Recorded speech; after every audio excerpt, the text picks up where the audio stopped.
Time quickly passed. Scene changed to Zeke's private room in the Platinum Tower, after carefully storing some precious jewelry in his personal cabinet. Zeke had some free time to observe his own status. It seems the cleanup is almost complete. Let's take a closer look, he said cheerfully. And quickly opened his status window again. Then he realized that his information had some changes in the titles section. There was an additional description line: Heir of Terrakin Draker, Sovereign of Dragons, Heavenly Bone Body, Dragon Technique, Divine Spirit Transmission, Power into Words, Locked, unlocks upon fulfilling conditions. Looking at these status lines, Zeke nodded and said, "There are many expansions, let's see what else there is." He began to click on each new description line to check, and the system also gave an explanation. Sovereign of Dragons allows summoning and commanding subjugated dragons. Heavenly Bone Body optimizes physical abilities, increases martial arts learning speed, and enhances ether transmission. Looking at these descriptions, Zeke's eyes narrowed slightly. Just descriptions don't tell me much. And earlier, I briefly saw not only Terrakin's second legacy, but also a system window related to Terrakin. System, show me the notifications related to Terrakin, he softly said, and in response, the system immediately returned a notification. To access Terrakin's secure archive, data synchronization is required. Please move to a synchronization location. Do you want the synchronization coordinates displayed on the minimap? Terrakin's secure archive. What is this? So I have to go to a designated location to access it. Show me the location, Zeke complained, and immediately a mini-map appeared in front of him. The designated location made Zeke unable to hide the look of astonishment on his face. This was Valhalla, and Halvana, the top knight training academy. No one except authorized individuals can access it, let alone enter. Even for me, sneaking into Valhalla is impossible. Going to Valhalla wasn't in my plans, but if something like Terrakin's legacy is there, it's worth revising my plans. It seems I'll have to stay in this cursed family longer. Thinking this, he started clicking on another description line to check. This time, it was the description related to the beginner-level mission book. Beginner-level missions begin a tutorial for low-level administrators. After the tutorial, missions will be available to support the administrator's development. Completing missions will provide additional rewards. After reading the system's explanation, even if you're as dumb as a cow, you can still understand it, so I'll accept missions and receive rewards upon completion. The structure is similar to the Adventurers Guild or mercenary missions. But what does this tutorial mean, he wondered, and as if to answer Zeke, the system automatically activated the tutorial. Beginning tutorial for low-level administrators. The announcement was just made, and the space around Zeke suddenly changed into a simulated space. Like inside a game, the scene suddenly unfolded, making the protagonist curiously look around. What? Where am I? I've been teleported again, like last time. No, this feeling is very different. It's as if the entire space has changed, Zeke worriedly guessed before a ferocious growl of some monster began to sound from behind him. Hearing this sound, the protagonist quickly looked behind and found a group of large, aggressive orcs slowly being created by the system. Along with that, a tutorial notification appeared. Tutorial mission: defeat the monsters that appear within the time limit by using at least 2 skills. Reward: system shop access points. Time limit: 60 minutes. Looking at this notification, Zeke's mind immediately jumped to its purpose. Orcs suddenly appearing. A corresponding mission, along with this tutorial, is to create situations where I can proactively use the system. This should have been provided earlier, he grumbled, but while he was still dazed, the orcs surrounded him and simultaneously swung their giant spiked maces at him. The blow was so strong that a large explosion appeared on the floor, and dust and smoke flew incessantly. Luckily, although he was thinking about the system mission, Zeke didn't lower his guard when he knew he was surrounded by monsters, so, when they attacked, he simultaneously activated his high-speed movement and combo slash skills to dodge and counterattack. His sword was as fast as lightning, causing the orcs to be cut into countless pieces before they even realized it. Zeke could do this so easily, partly thanks to the Heavenly Bone Body, which optimizes physical abilities, increases martial arts learning speed, and enhances ether transmission. The sword in his hand felt as light as a feather. So this is the effect of the Heavenly Bone Body, At this level, I can easily defeat commander-level enemies, he thought to himself, and after killing the orcs, the system gave a notification, tutorial mission complete. Next, the simulated space around him gradually disappeared as if it had never appeared. Whoa, I'm back, so it was all just an illusion. The realism was unbelievable, the protagonist nodded. And he put the sword away into his storage. Then, the system gave the reward for completing the mission, critical hit added to rewards, additional time added to rewards, mission reward, 40 points, shop classification unlocked. Back to Zeke, at this moment, he excitedly checked his new ability, he could buy items through the system. What? This is too convenient. Following Zeke's gaze as he clicked on the shop, he saw some extremely useful items. First was Giant's Hide, 10 points, a potion similar to the tough skin of a giant, temporarily increasing defense, Fire Giant's Breath, 20 points, a potion containing the essence of a fire giant's breath, releasing an inextinguishable flame, low-grade ancient language stone, 7 points, a magic stone engraved with ancient language, slightly increasing movement speed, Wings of the Sky, 5 points, a potion from a bird's feathers, temporarily increasing agility. Looking at these items, Zeke was dumbfounded. Giants, powerful fire giant's breath, all were rare treasures worth hundreds of gold coins. Just reselling these items from the shop would be enough to make a fortune. On the other hand, the system gave him a reminder. Please place the item you want to sell in the designated window. Items stored in your inventory can also be sold. Training dual swords. This item cannot be sold. Elf dagger. Do you want to sell this item? Selling price, 4 points. Returning to Zeke, the meager price of the dagger made his hand stop. Selling seems to only apply to ancient treasures. 4 points for this dagger. I could get at least 100 gold coins for it at auction. Selling items won't be helpful unless I really need points, he said, and then he swiped away the screen in front of him. Then he stretched wearily. Phew, what a tiring day. Tonight, I'll sleep a long sleep, the protagonist sighed. Time quickly passed until the next morning. Scene changed to the professor's research area.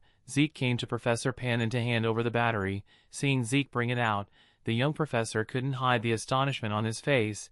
You actually brought back a high-compression spirit stone in just one day. How did you manage that? In response, Zeke naturally couldn't tell him about the dungeon incident, so he vaguely glossed over it. It's very complicated. Then when will the device be complete? It's already complete, Pannon softly replied. Completed? That's amazing, Zeke praised, while the professor also praised him in return. Bringing this here is even more amazing. Returning to Zeke's perspective while drinking tea, he also gently looked towards the professor and silently evaluated in his heart. It's doubtful that whenever highly compressed spiritual energy stones are discovered, major powers on the continent will register the various ancient characters into serial numbers and manage the ownership of the highly valuable spiritual energy stones. Therefore, by checking the serial number, you can determine the excavation time, location, and current owner. But the thing I brought wouldn't be registered in that book. It's my own entirely new discovery. Let's ignore the suspicion. He also has good appraisal skills and abilities. Speaking of Professor Pannon, after completing a few final checks, he spoke up. Professor, I've verified the serial number. Can we begin? The two of them then went to their friend Galleon's forge to finish perfecting the furnace. And now, having obtained the energy source, the furnace began emitting an intense energy. Looking at his functioning furnace, Galleon couldn't contain his joy, while Zeke and Pannon behind him also rejoiced for him. Seeing everything running smoothly, Professor Pannon bid them farewell to go teach. I have to go teach now. Thank you, Professor, Zeke quickly replied. Returning to Galleon, he was still grinning from ear to ear. I never imagined I'd see a fully functional magic furnace in my lifetime. Thank you, he said joyfully. Hearing this, Zeke shook his head slightly. It's just a trade, no need to go that far. You haven't forgotten the conditions we agreed upon beforehand, right? Of course. Please make your request, Galleon quickly replied. Here, the protagonist took an item from his backpack and requested, make me a sword with this. The item he took out was the hardest fawn of the evil dragon Bahamut, with the eyes of a skilled blacksmith. Galleon immediately guessed what the material was, a dragon's fang. Wow, I've never seen anything like it with this size and condition. Where did you find it? For Zeke, this was the second legacy of Terrakin Draker. From the dragon's heart to this Fong, Zeke felt like a Tomb Raider. It's complicated to explain, Zeke said softly. Before he realized it, his blacksmith friend in front of him was trembling incessantly, like someone with malaria. You not only made me a magic furnace but also gave me the chance to forge a dragon Fong. I will definitely repay your trust. I, Galleon, will risk my life for your sword, he said, radiating an aura that blinded Zeke. This statement gave Zeke a flashback. In his past life, Galleon had said something similar. He's truly steadfast, Zeke murmured internally, deciding to leave everything to Galleon. All right, I trust you. Let's see what kind of sword you'll make. I'm really looking forward to it. The scene shifts to Zeke's bedroom. He was still excited about the sword Galleon would make for him.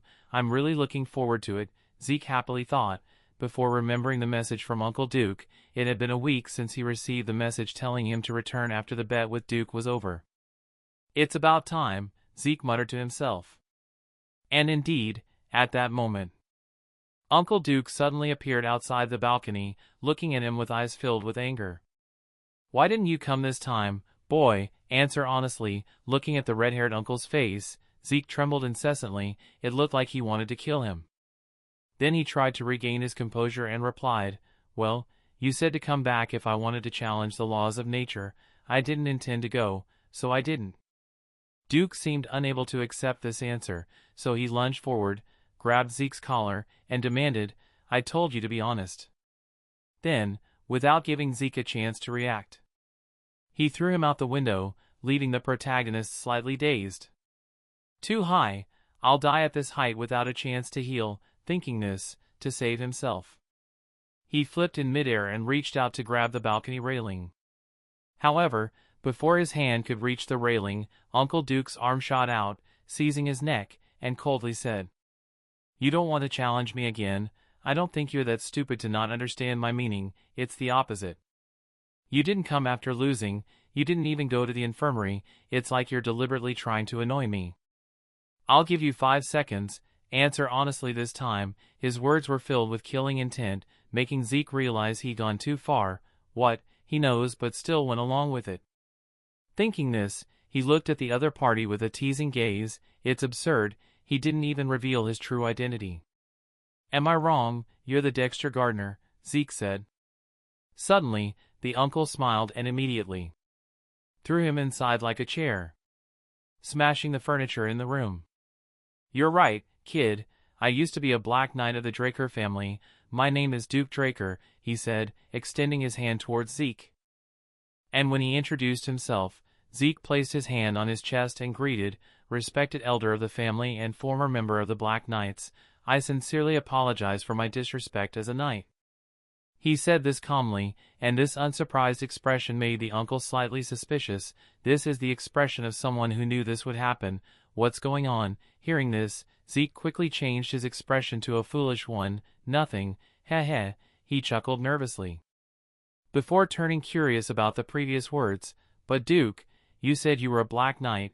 What does that mean? In response, the uncle shrugged. Simple, I was once black, but now I'm red. Zeke felt a bit confused after hearing this. That can happen. A knight's rank can increase, but I've never heard of it decreasing.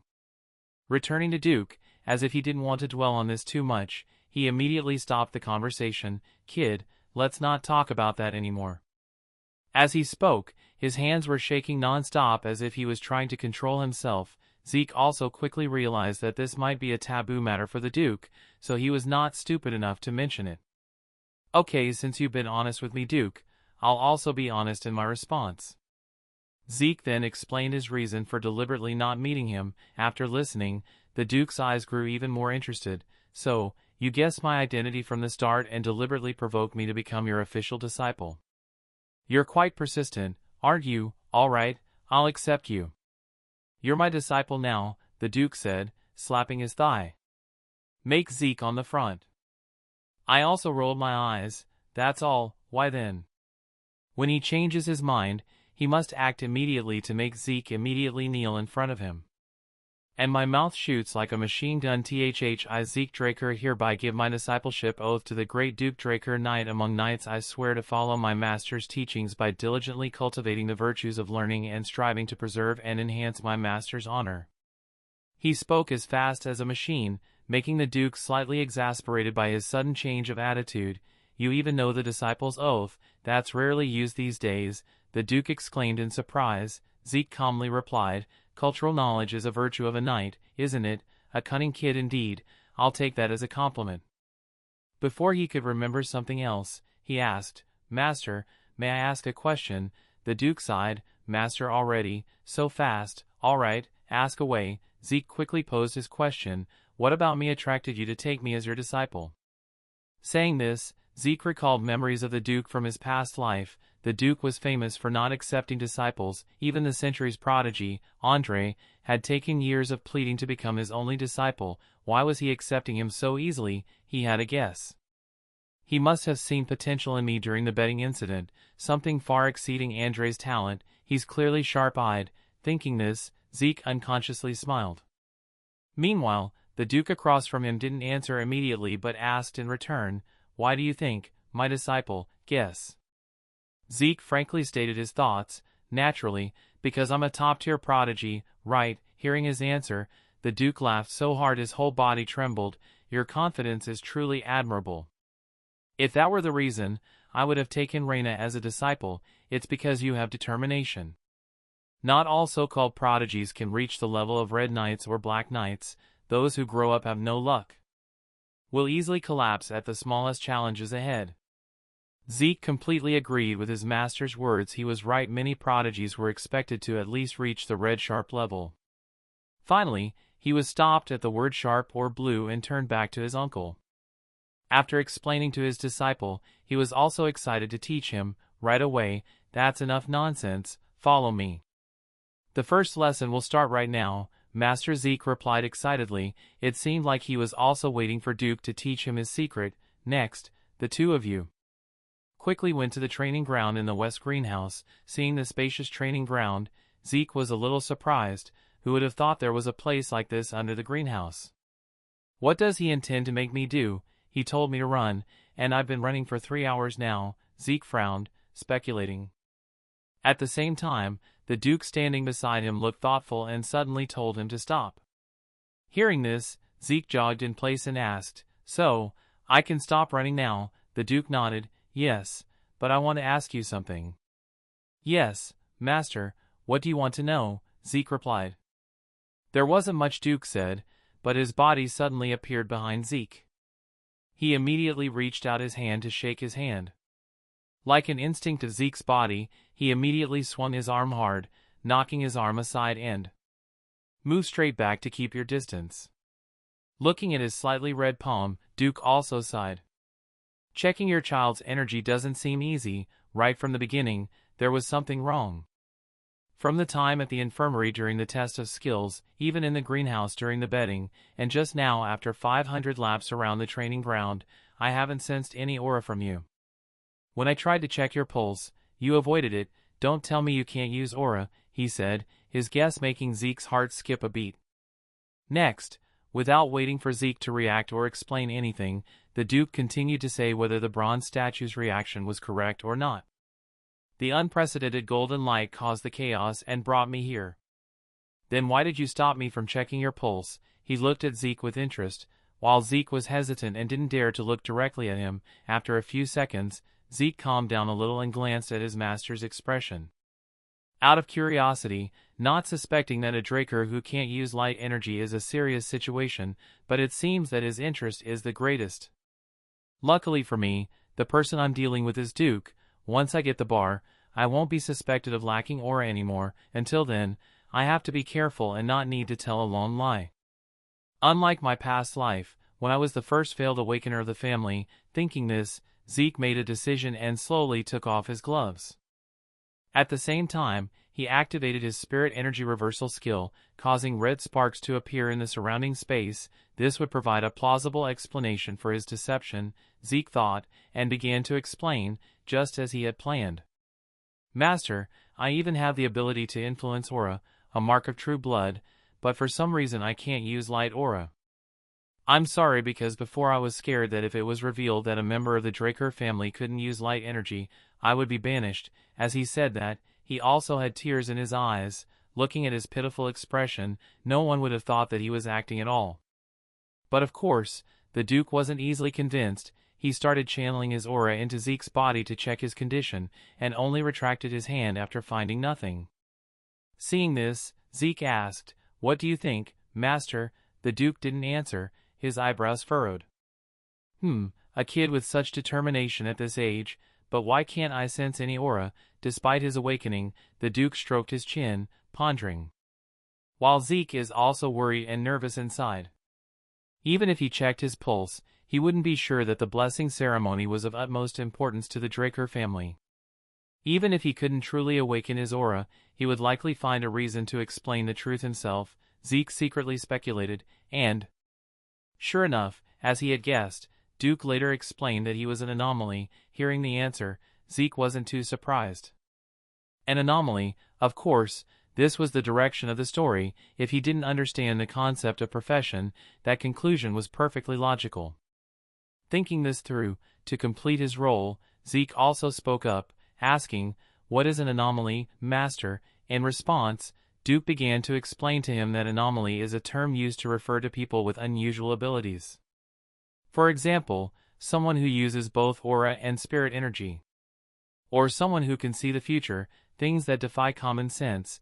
Because of this, anomalies are often treated poorly, so don't go around saying you might be one. "Then why do you think I'm an anomaly, Master?"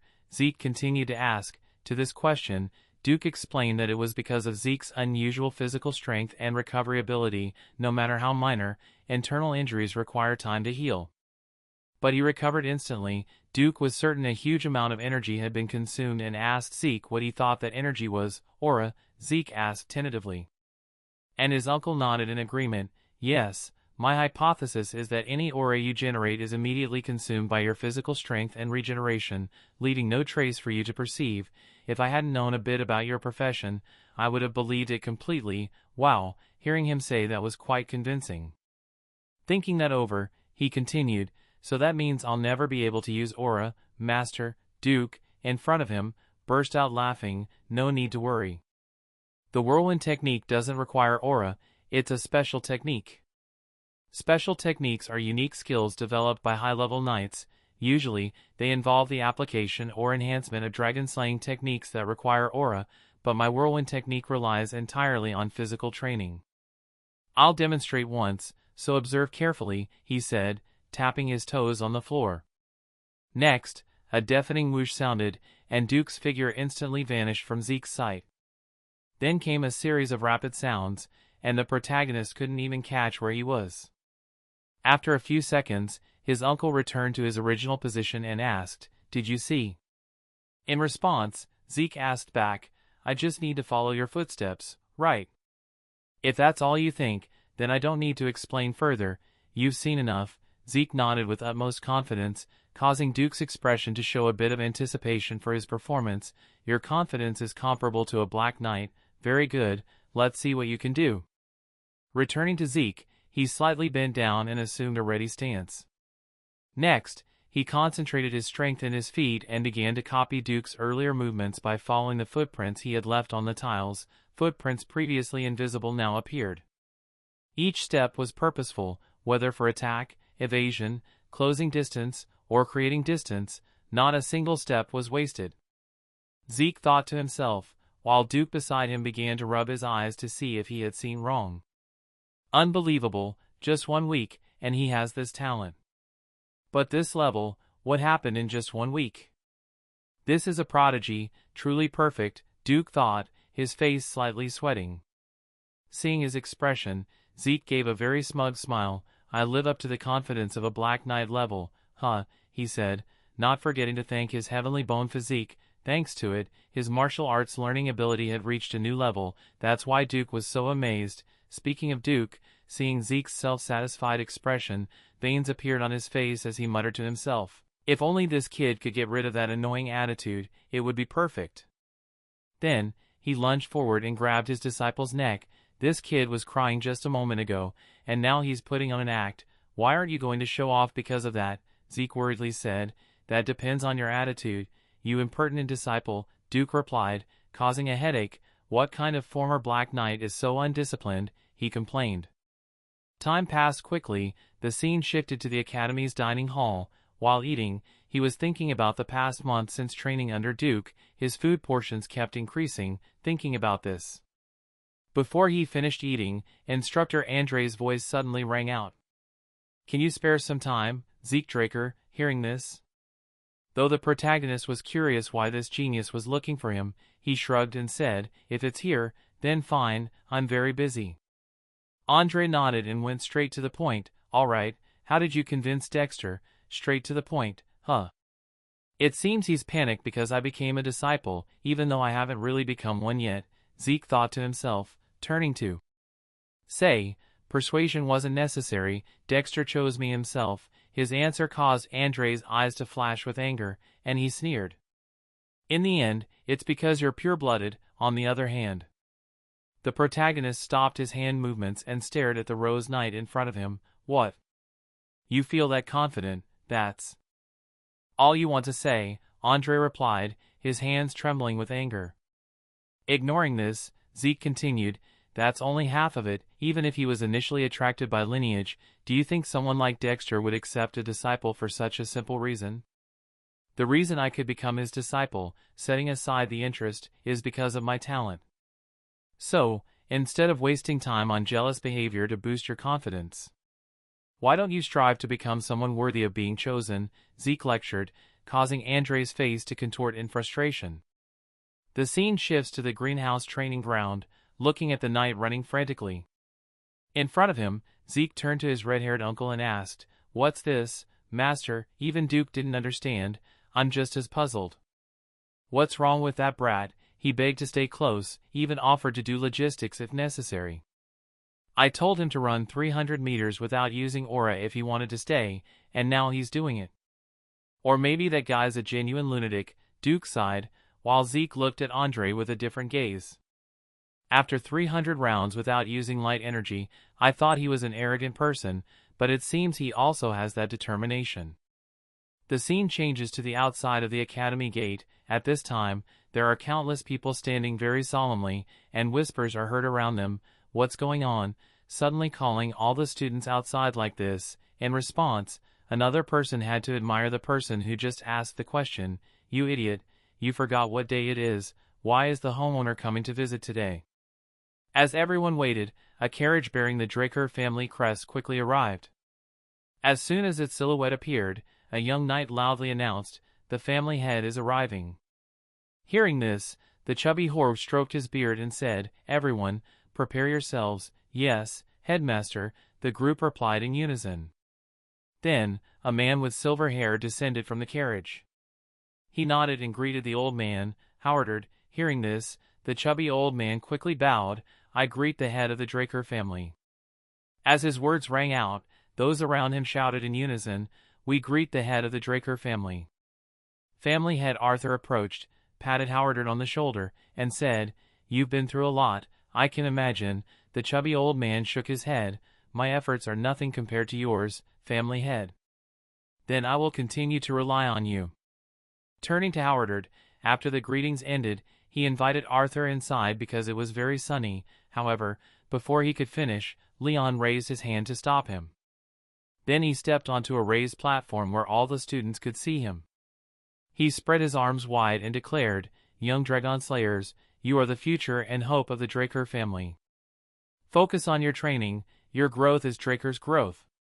Hearing the family head's words, the students' morale soared, and they shouted in response, we will remember this in our hearts, family head. Seeing this, Arthur smiled, turned, and left. All right, let's go. Yes, family head, Howard replied. Time passed quickly. Scene changed to Arthur's private room. For some reason, Zeke was summoned. Upon entering, Zeke quickly bowed. Master of all knights, honorable protector of the Dragon Slayers, Arthur Draker, I, Zeke Draker, a member of this family, offer my respect and greetings.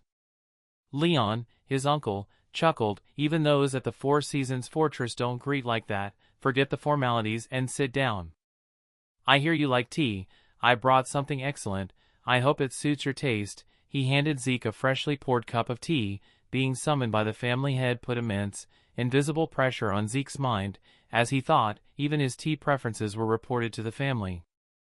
There's a saying, even the emperor might not know, but the Draker family knows everything. Now I understand. He prepared to enjoy the tea to relieve the pressure, but the family head's next words ruined his mood. The reason I summoned you is that I heard unexpected news. The Duke has taken on a disciple. Zeke forced a laugh. He went straight to the point. No beating around the bush. I see, Zeke calmly replied. It's simply the Duke showing his generosity towards me. Arthur knew it wasn't that simple, but he didn't pry. Is that so? If you say so, then so be it. I don't know your goals, but as long as you follow the Duke's teachings. Before he finished, Zeke interrupted. I will become the strongest person on the continent. The family head's eyes changed slightly. But as if he didn't notice this look, the main character continued to share his dreams so that he could live more freely than anyone else. That is the goal of my words. Homeowner Arthur also put the cup of tea on the table and he said coldly, then that includes surpassing me, correct? An immense pressure emanated from him. Zeke's biological alarm bells rang incessantly. He was drenched in sweat, feeling like he could die at any moment. Could this be? Within this range, the life and death of all beings are controlled. The pinnacle of celestial aura manipulation, achievable only by Black Knights. Despite being terrified, Zeke gritted his teeth and said, of course. Seeing Zeke's stubbornness, Arthur smiled faintly and slowly released the pressure. Then he spoke. Of all the things I've heard recently, this is the most interesting. I visited the academy to encourage you, but now, encouragement isn't enough. He reached into his pocket as if to retrieve something. Zeke appraised this unfamiliar father figure, the current head of the Draker family, a true Black Knight. I thought the Duke's level was absurd, but this is completely different. Arthur produced a black card and placed it on the table. This is a gift to celebrate you becoming the Duke's disciple. This is a black card. Zeke, with his past life's knowledge, instantly recognized it and was shocked. Father, you're giving me this. Seeing Zeke's shocked expression, Arthur was spared the explanation. It seems you know what it is. Zeke held the card, still disbelieving. A black card, granted to only a select few VIPs. It offers unimaginable benefits with no spending limit. I can't believe I'm seeing this legendary card. Arthur chuckled. I'll add you as a joint user. Use it freely. Zeke didn't refuse. Thank you, Father. I will use it wisely. Zeke was slightly wary despite his gratitude. The words were kind, but the intention was clear. The card would track his actions. Still, the casual approach instead of forceful coercion meant he wasn't overly concerned. All right, then, I can't waste more of your precious time. Zeke, you will become the strongest. You may leave now. Understood, family head. Zeke bowed. He quickly left the room. Shortly after, his master, the Duke, appeared in the room, sighing, what a hateful fellow. Hearing the familiar voice, Arthur calmly replied, why are you so worked up, Duke? Do I need to ask? The kid abandoned in the cradle, and now you're playing the caring father. The Duke's voice was full of sarcasm. However, accustomed to his friend's personality, Arthur wasn't angry. As the family head, I have no choice, you know that, and your words just now were slanderous towards the family head. The Duke slumped into a chair and waved his hand. Fine, go ahead and arrest me, turning to Arthur. The Duke's nonchalant attitude made Arthur laugh. This is why you're the only one I can talk to freely. Let's drink and talk. Having said that, Arthur also took out a bottle of precious wine, and just seeing its label made Duke's eyes light up like car headlights. His dragon breath was also red. See, he has talent after all. Next, while drinking together, as if remembering something, Arthur's voice changed a bit and became serious. He had heard about the strange situation of the continent, right? Stuck inside the academy, how would I know? The Duke scoffed, but Arthur didn't believe him for a second. My network across the continent is still functioning. The Duke grumbled, you already know, then why ask, you old fox? The Emperor, obsessed with immortality, is searching the entire continent like a madman. do you think it's possible? Arthur asked. And to this question, the Duke affirmed with absolute certainty, of course not, eternal youth is possible through magic, but immortality, absolutely impossible. On the other side, Arthur agreed, though his voice was hesitant, I agree. But what if it involves an ancient dragon artifact? At this, the Duke seemed to sober up, shouting, what?